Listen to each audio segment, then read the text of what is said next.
प्यारे विद्यार्थियों, नमस्कार, सुप्रभात। एसएमडी विद्या मंदिर की ऑनलाइन क्लास में आप सभी का स्वागत है।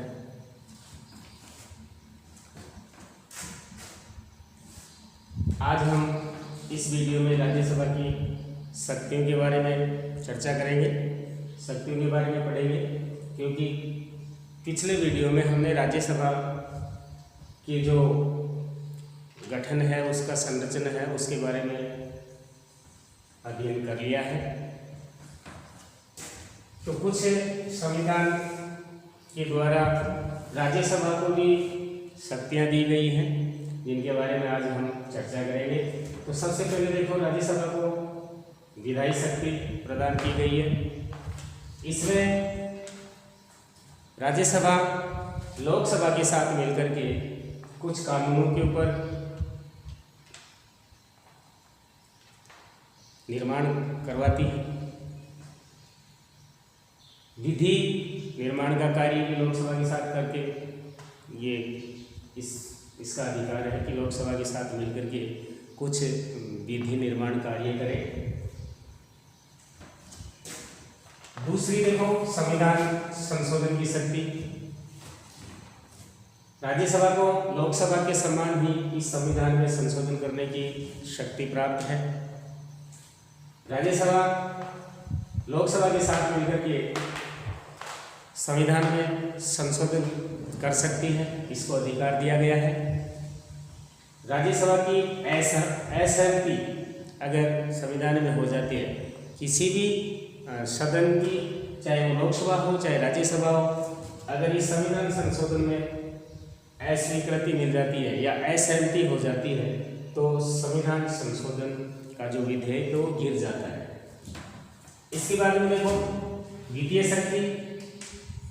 लोकसभा की शक्ति में हमने ये पढ़ा था कि वित्तीय शक्ति में जो धन विधेयक होता है वो सबसे पहले लोकसभा में पारित किया जाता है, लेकिन राज्यसभा इस वित्तीय शक्ति में इसके पास जो अधिकार है वो गौण है, क्योंकि राज्यसभा को केवल इतना ही अधिकार दिया गया है कि लोकसभा में पारित होने के बाद राज्यसभा इसको 14 दिन तक इसके ऊपर विचार विमर्श कर सकती है, 14 दिन तक अपने पास रख सकती है।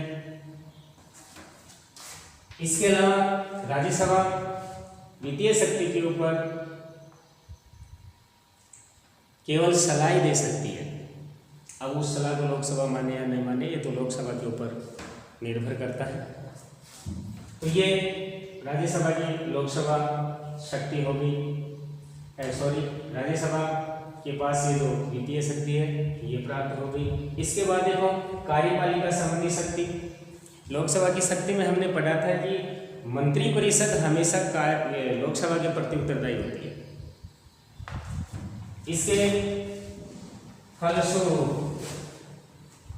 राज्यसभा के पास भी ये शक्ति प्राप्त है, लेकिन राज्यसभा मंत्रिपरिषद के जितने भी सदस्य होते हैं उनसे प्रश्न पूछ करके, पूरक प्रश्न पूछ करके उनके ऊपर नियंत्रण रख सकती है।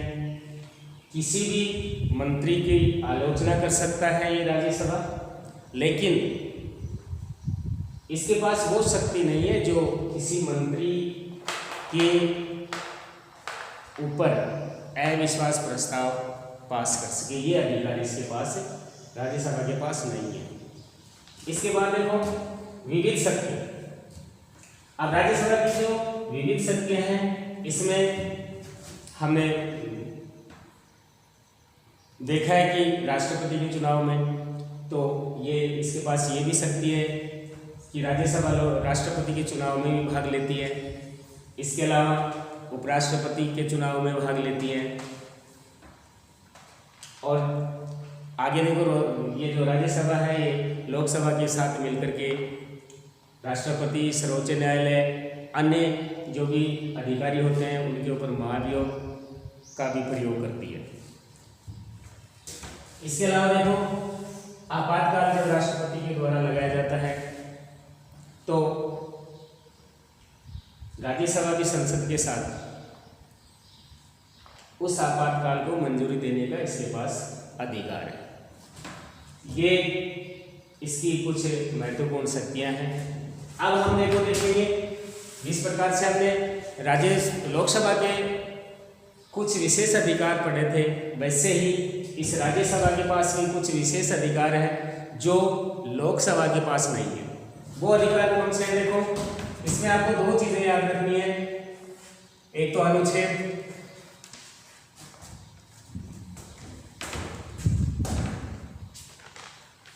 249, अनुच्छेद 249 आपको याद रखना है, और दूसरा अनुच्छेद 312 याद रखना है।